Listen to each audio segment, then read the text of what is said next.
자, 오늘 다뤄볼 해설 자료는 정말 흥미진진합니다. 구약과 신약 사이 그 밀도 높고 극적인 역사 속으로 바로 들어가 볼게요.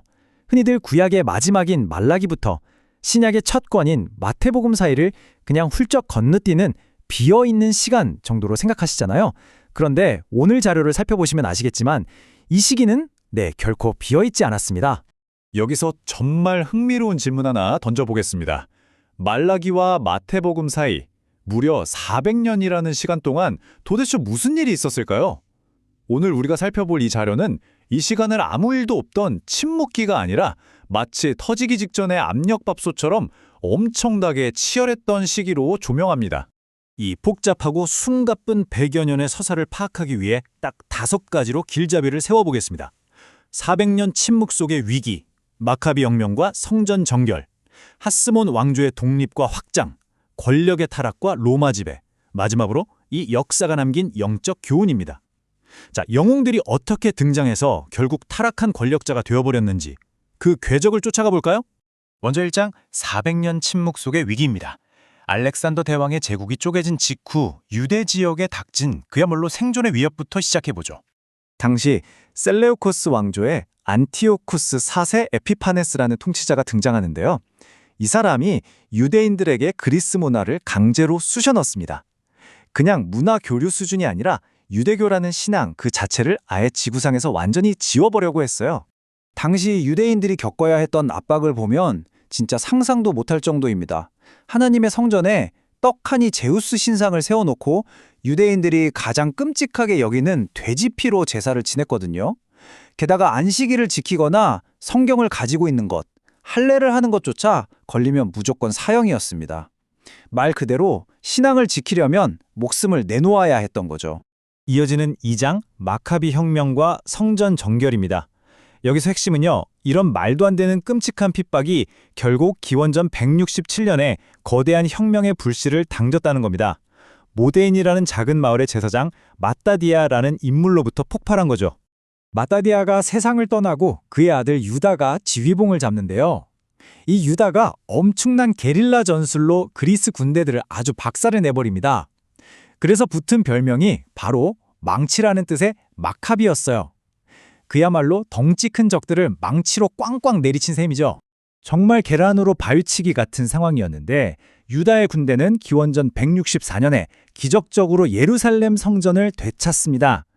이방 우상들을 싹 다 치워버리고 성전을 깨끗하게 정결케 해서 하나님께 다시 올려드리는데 이것을 기념하는 축제가 바로 우리가 아는 수전절입니다. 근데 여러분, 이게 왜 진짜 재미있는지 아세요? 수백 년이 지나서 예수님께서 직접 이 수전절 축제에 참석하셨다는 내용이 신약 성경 요한복음에 딱 기록되어 있거든요. 구약과 신약 사이에 끊어진 다리가 이렇게 쫙 연결되는 걸 보면 정말 소름 돋지 않나요? 자, 3장 하스몬 왕조의 독립과 확장입니다. 유다가 전사한 후에 그의 형제들인 요나단과 시몬이 끝내 완전한 정치적 독립을 이뤄냅니다. 그러면서 하스몬 왕조라는 새로운 시대의 막이 오르게 되죠. 자, 그런데 여기서부터 슬슬 이야기가 꼬이기 시작합니다. 이 새로운 통치자들이 정치적인 왕권이랑 종교적인 대제사장직을 양손에 다 쥐어버렸어요. 종교와 정치가 한 사람에게 쏠리는 아주 위험한 권력 독점이 시작된 겁니다. 요한 힐카누스 시대에 영토를 쫙쫙 넓히면서 에돔 지역까지 정복하는데요. 여기서 진짜 기가 막힌 역사의 아이러니가 등장합니다. 예전에 헬라 문화를 강요당하며 핍박받던 사람들의 후손이 이제는 정반대로 에돔 사람들에게 칼을 들이밀며 강제로 할례를 시키고 개종을 시킨 겁니다. 더 놀라운 건 이때 강제로 개종당한 에돔 가문에서 훗날 아기 예수님을 죽이려 했던 헤롯 대왕이 태어났다는 사실이죠. 와, 정말 역사는 알 수 없습니다. 4장 권력의 타락과 로마 지배입니다. 어떻게 그 순수했던 신앙의 열정이 이렇게까지 철저하고 세속적으로 썩어 들어갔는지 그 몰락의 과정을 한번 파헤쳐보죠. 절대 권력은 절대적으로 부패한다는 말이 딱 맞습니다. 신앙을 지키겠다던 순수함은 온데간데 없고 세속적인 탐욕만 남았죠. 서로 왕자리를 차지하려고 피 터지게 싸우다 보니까 나라가 완전 너덜너덜해졌고 결국 외부의 적들에게 치명적인 빈틈을 다 드러내고 맙니다. 타임라인을 쓱 한번 볼까요? 기원전 167년 그 영웅적인 혁명으로 화려하게 시작해서 기원전 63년에 허무하게 끝이 납니다. 자기들끼리 내전 벌이느라 정신없는 틈을 타서 로마의 폼페이우스 장군이 예루살렘을 쓱 집어삼켜버리거든요. 그렇게 유대는 다시 로마의 지배 아래로 들어가게 된 겁니다. 자, 이제 마지막 5장입니다. 역사가 남긴 영적 교훈. 이 모든 스펙터클한 사건들이 신약 시대의 바탕을 어떻게 깔아주었는지 그 신학적인 의미를 짚어보겠습니다. 그렇게 끔찍한 핍박과 부패의 구렁텅이 속에서도 하나님은 하시딤, 즉 경건한 자들이라는 남은 자들을 꿋꿋하게 보존하셨습니다. 이 자료가 짚어주는 핵심은 바로 이들을 통해 유대민족의 정체성이 지켜졌고 결국 오실 메시아를 맞이할 그릇이 준비되었다는 점입니다.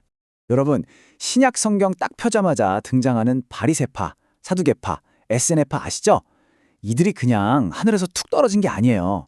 바로 이 하스몬 왕조가 타락해가는 모습에 각기 다른 방식으로 반발하면서 생겨난 분파들입니다.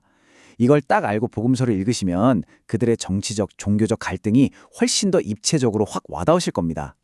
결국 오늘 해설이 꿰뚫는 통찰은 이겁니다. 인간이 세운 완벽해 보이던 제사장 겸 왕들이 얼마나 처참하게 도덕적으로 실패했는가 하는 거죠. 이 인간 왕조의 철저한 타락은 역설적이게도 우리에게 변치 않는 영원하고 참된 왕, 즉 예수 그리스도가 얼마나 절실하게 필요한지를 완벽하게 보여주는 그림자가 된 것입니다. 자, 이제 오늘 해설을 마무리하면서 여러분께 질문을 하나 남기고 싶습니다. 아무리 위대해 보이는 인간 영웅이나 제도도 결국은 이렇게 무너져 내립니다. 심지어 하나님이 수백 년간 철저히 침묵하시는 것처럼 느껴질 때 여러분은 궁극적인 소망을 어디에 두고 계신가요? 이 400년의 치열한 역사는 보이지 않는 하나님의 섭리가 가장 완벽한 구원을 향해 쉬지 않고 움직이고 있었다는 걸 우리에게 생생하게 증언하고 있습니다. 자, 오늘 준비한 해설은 여기까지입니다. 함께해 주셔서 감사합니다.